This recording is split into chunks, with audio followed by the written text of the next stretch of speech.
right, so I asked a few questions on my Instagram on what questions you'd like to know about owning a tutoring business, and I had a few questions come in, so I figure that today is the day that I'll be responding to them. So let's just get into it. The first question is, what type of systems are important to create? So if you know anything about what I do in TutorBoss, it's that I teach tutoring clients, so solo tutors or tutors with a team, to actually implement systems into their business. The reason why systems are so important is because we need to be able to leverage them in order to actually scale a business. Systems are something that you can do on repeat. They are things that you can streamline and try to automate. And so by implementing systems into your business, it means that you can free up your time so that you can actually focus on working on the business, on growing it.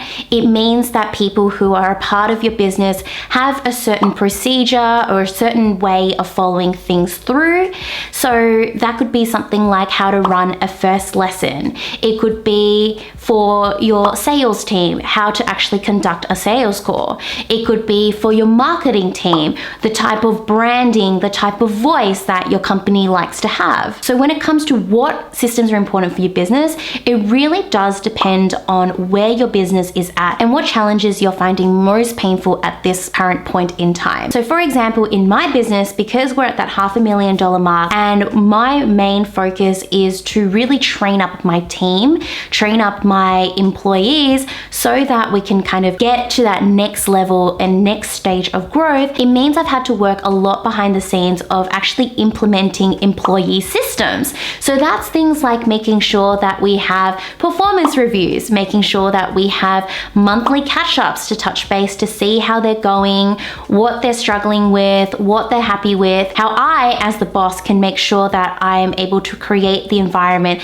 that they need in order for them to succeed. It also means setting up systems like my expectations of them. Whereas, for example, a few years ago when I first hired my first few tutors, the focus then was creating systems in order to ensure that my tutors could be as successful as possible in their own tutoring. So that was some of the things I mentioned before, having a first lesson template, making sure that they knew how to set expectations for their students, making sure they knew what to do when students cancelled a session or had to reschedule a session. So in a nutshell, systems are things that you want to implement into your business when you want to create a repeat pattern of a result. And this is particularly important as you start scaling your business, because you want to make sure that the result that you get is consistent, because that means that your customers can rely on you, and when they can rely on you, then they trust you, and when they trust you, they buy from you, they refer you to their friends. I talk more about systems in my free 90-minute masterclass, so I'll make sure to link that in the description box for you as well if you wanted to go check that out,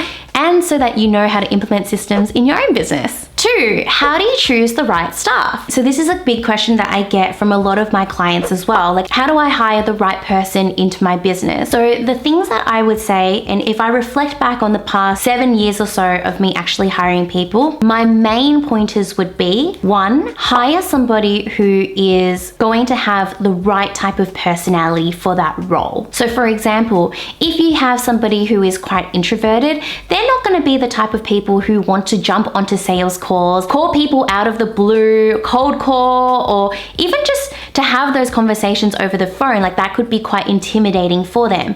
They would rather be perhaps working in the background, perhaps in your finance team, let's say. The other thing is also testing how comfortable are they with structure and unstructured tasks. The second thing is appetite for risk. As businesses get bigger and bigger, they become more predictable in what they're actually doing. But when you are starting off in a small business in the early days, there are a lot of risks that you need to take, and there is a lot of unstructuredness around things because you're still figuring out, what type of marketing you should be doing. You're still figuring out what kind of sales calls actually work best. You're still figuring out what type of tutoring sessions are most effective. And so you want to be able to think about the type of person you're bringing into your business, at what stage of your business you're in as well.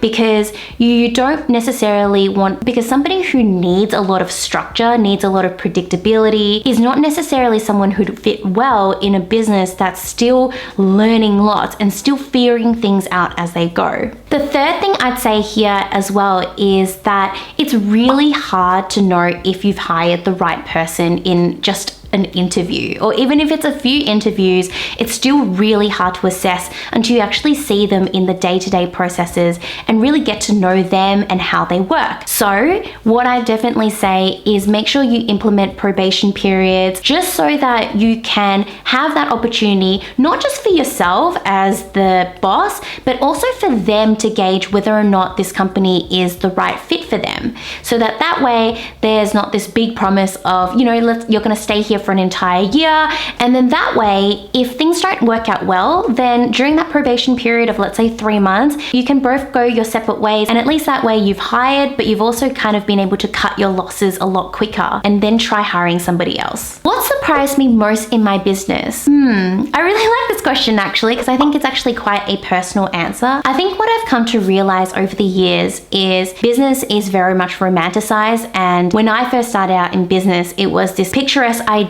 of I get to work for myself, I have very flexible hours and I get to do what I want essentially. And that is, to be honest, like very, very much true even to this day. Except I think I'd say that over time, your business almost becomes like a job. It just sets in as your new reality.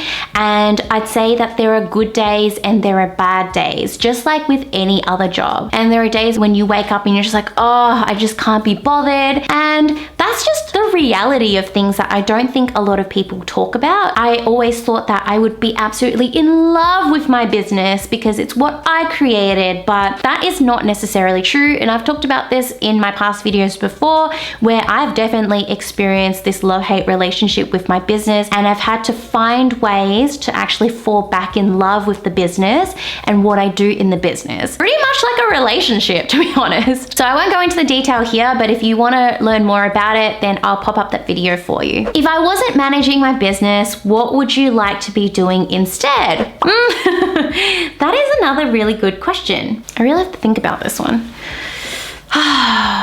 What would I be doing instead? In the short term, if I wasn't managing my business, I'd probably just take some time off. I'd probably go traveling, enjoy myself a little bit. But if I'm thinking really in the long run, I honestly love business. I can see myself being in business forever, essentially. Not necessarily in the same business for the rest of my life, but business is definitely where I want to be.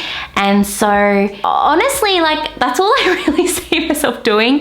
Perhaps it would be in different degrees. So let's just say if I wasn't managing Lisa's Study Guides, I would still have Tutor Boss where I coach my clients, and potentially one thing there could be that I coach only a few clients a week and then really just spend the rest of it taking my time to enjoy life. And enjoying life to me is essentially really simple things. It's just making sure that, I go to my yoga classes. It's catching up for coffee with friends. It's having new experiences, going out for hikes, or maybe going to an art show. Life is simple at the end of the day. All right, this is the last question. So it's why Lisa Study Guides? So the story behind Lisa Study Guides is nothing magical. It's nothing particularly strategic. I find it quite funny because sometimes I actually have clients who ask me why did you go for that? Did you include your name for a personal brand strategy? Did you have that from the outset?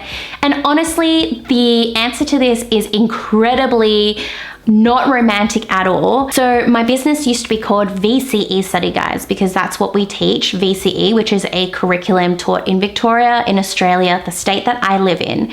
And there was some strategy behind that. I wanted to use the word VCE because it was really great for SEO juice, and I knew that I wanted to create study guides. So if people were typing that into Google, they'd be able to find me straight away, which has been true to this day. But then I had a government body come after me a couple of years later and tell me that VC was actually copyrighted. So I couldn't actually use VC Study Guides. And for the longest time, I actually procrastinated. I think it was about a year that I had to actually fix this up. And it was only until like, let's say the last 3 weeks or so. I'd been umming and ahhing about a name for the longest time. And I just, like, nothing really sparked joy for me. You know, I tried all these different brainstorms. I asked people online and nothing just hit the spot. So the deadline was getting closer and closer.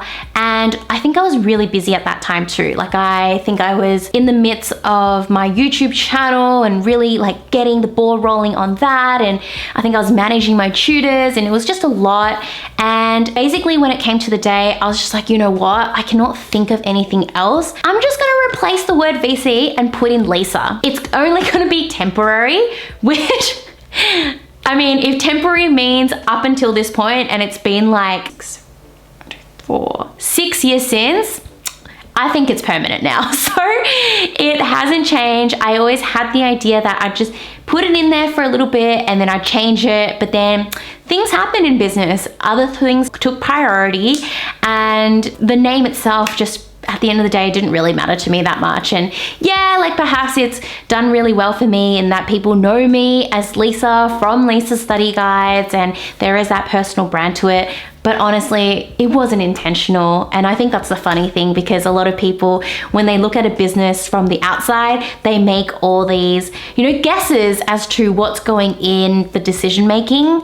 But in this case, there was literally no brain that was put into the picture. So that's my answer for that final question. All right, so thank you so much for watching this video. It was more just like a chill, chatty kind of video.